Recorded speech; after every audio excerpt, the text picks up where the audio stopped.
मैं अमन हूं। बचपन से ही मेरी जिंदगी में संघर्ष ही संघर्ष था। मम्मी की बीमारी, पिता का समय से पहले जाना और हम सबकी रोजमर्रा की मुश्किलें, इन सब का बोझ इतना बढ़ गया था कि मैं खुद को बहुत अकेला महसूस करता था। कॉलेज के दिनों में भी जब दोस्तों के साथ हंसी मजाक होता था, मेरे घर की हालत मेरे अंदर एक अजीब सी खालीपन और डर का एहसास जगाती थी। एक दिन जब मैं रात को अकेले अपने पुराने मोबाइल पर इंटरनेट सर्फ कर रहा था, तब अचानक एक अजीब सा एड मेरे स्क्रीन पर आ गया। उस एड में लिखा था, अपने जिस्म को कुछ घंटों के लिए किराए पर दें, सिर्फ नींद आएगी और आप कमाएं आज 5,000 प्रति घंटे। मैंने सोचा कि यह शायद कोई मजाक है, लेकिन मेरे अंदर की भूख, पैसे की भूख ने मुझे उस वेबसाइट पर ले आया। मेरे पास न तो कोई लैपटॉप था और न ही स्मार्टफोन का कोई नया मॉडल, बस वही पुराना टूटा फूटा मोबाइल था जिस पर मैं आज भी इंटरनेट देखता।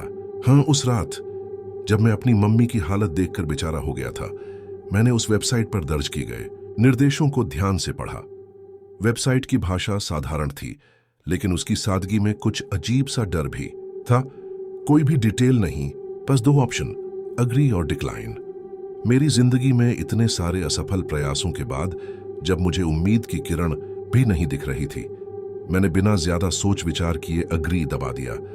उस पल मुझे ऐसा लगा कि जैसे सब कुछ ठहर गया हो। मेरी आंखों के सामने अंधेरा छा गया और मुझे किसी गहरी नींद में खो जाने जैसा महसूस हुआ। लेकिन वो नींद नहीं थी, बल्कि ऐसा लग रहा था जैसे मेरी आत्मा कहीं और उड़ चली हो।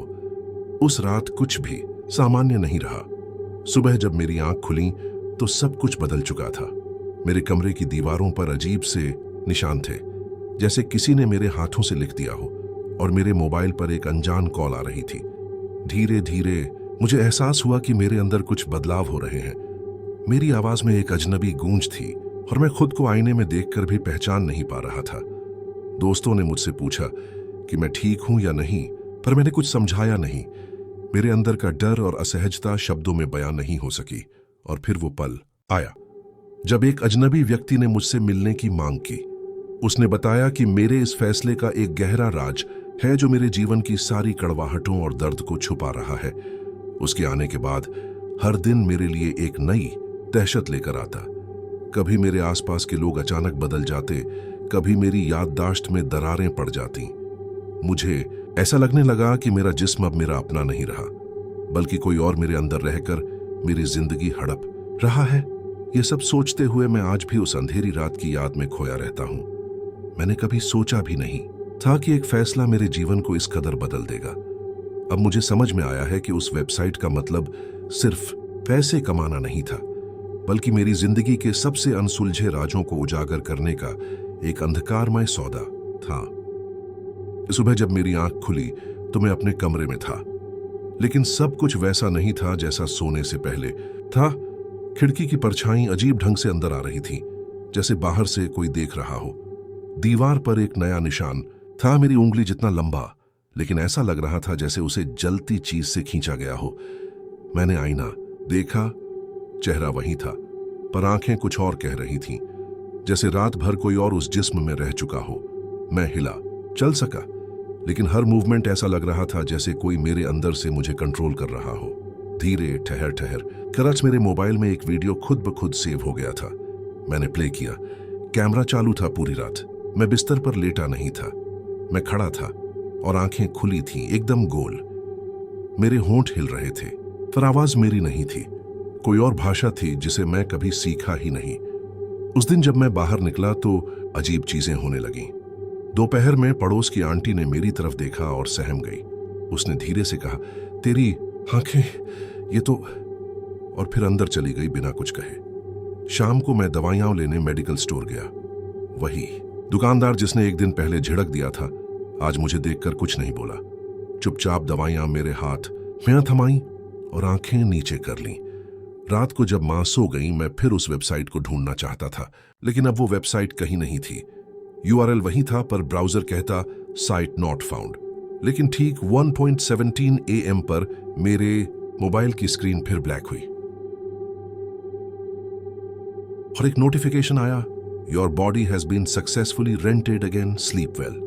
मैं चिल्लाना चाहता था, पर आवाज नहीं निकली। मेरे हाथ खुद ब खुद मोबाइल से दूर चले गए और मैं फिर से उसी नींद में जा रहा था, इस बार और भी तेज और भी गहरे भी। जब अगली बार आंख खुली तो कमरे में एक और इंसान था। वो मैं ही था, या कम से कम दिखता तो मेरा जैसा ही था। मैं उसे देखकर जड़ हो गया। वो मैं था, हूबहू। मेरी लंबाई, चेहरा, चाल ढाल, लेकिन उसकी आंखों में कुछ और था। वो खाली थी पर गहराई लिए हुए, जैसे किसी और जमाने की चीज हो। वो धीरे धीरे मेरी ओर बढ़ा, लेकिन उसके पैर जमीन से कुछ इंच ऊपर थे, हवा में चलते हुए। मैं बोलना चाहता था, तू कौन है, पर आवाज अंदर ही घुट गई। वो मुस्कुराया और बोला, अब मेरी बारी है जीने की, तू आराम कर। मैं पीछे हटना चाहता था पर मेरे पैर जमीन से चिपक गए थे। उसने मेरी तरफ हाथ बढ़ाया और जैसे ही उसकी उंगलियां मेरे कंधे को छुईं, मैं फर्श पर गिर पड़ा, नींद जैसी किसी हालत में, लेकिन सब कुछ सुन और महसूस कर सकता था। मेरे जिस्म ने उठकर खुद को शीशे में देखा।